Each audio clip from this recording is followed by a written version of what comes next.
Labas rytas. Aš Gitana, kas ispaniškai reiškia čigonė. Nors ir esu labai planuotoja didžioji, labai laikausi struktūrų, taisyklių ir panašiai, bet kažkur viduj kirba visą laiką, kad reikia kažką tai daryti. Ir kodėl neišvažiavus, kodėl neišbandžius savęs, kodėl nepakeliavus, nepaklajojus. Bet aišku, mano kelionė, mano klajojimas labai suplanuotas. O planas toks. Turiu 8 dienas nuvažiuoti iki Bratislavos į Slovakiją, aplankyti savo profesinius draugus ir grįžti. Važiuoju viena,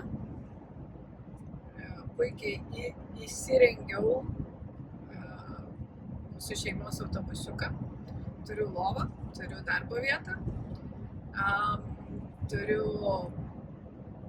viską maisto gamybai ir beliks tik susirasti kempingus, kur galėčiau saugiau sustoti, tualetą turėti, dušą turėti ir tiek žinių. Autobusiuką pavadinau Madona, dėl to, kad valstybinis numeris raidės yra MDN.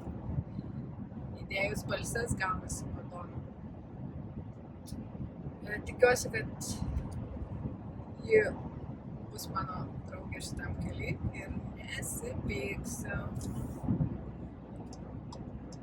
Ką dar? Tai va, šiandien 700 kilometrų, vienas objektas pakeliui, vienas susitikimas online ir vakare, jeigu turėsiu jėgų, dar ir vandens atrakcionų parkas laukia. Ką, geros mums kelionės.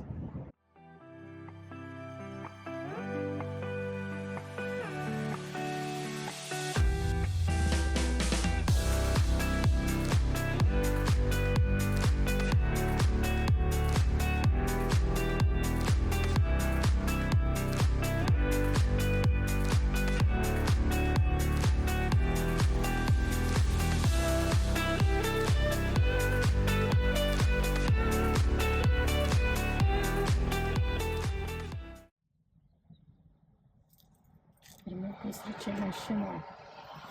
Naminiai kiaušiniai.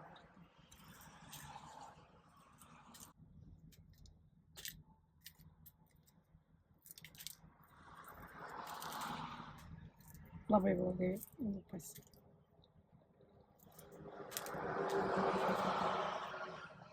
Neįmerkiau šaltą.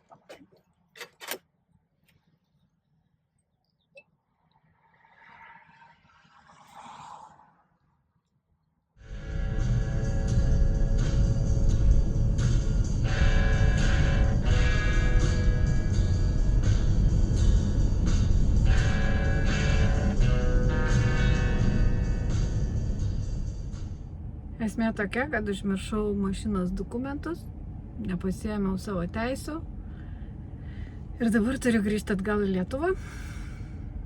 Tai gerai, kad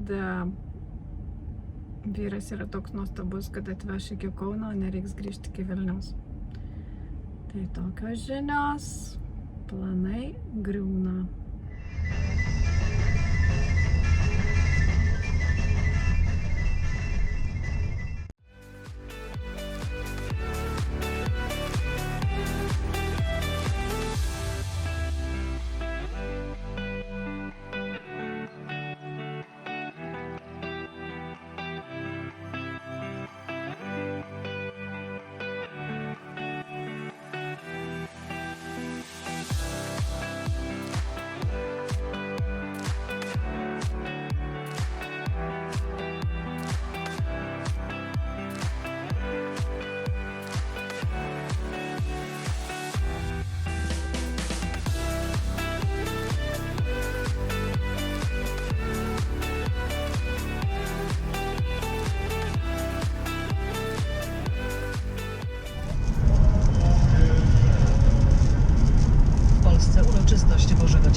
CBA, Centralne Biuro Antykorupcyjne, przestanie istnieć 1 stycznia 2020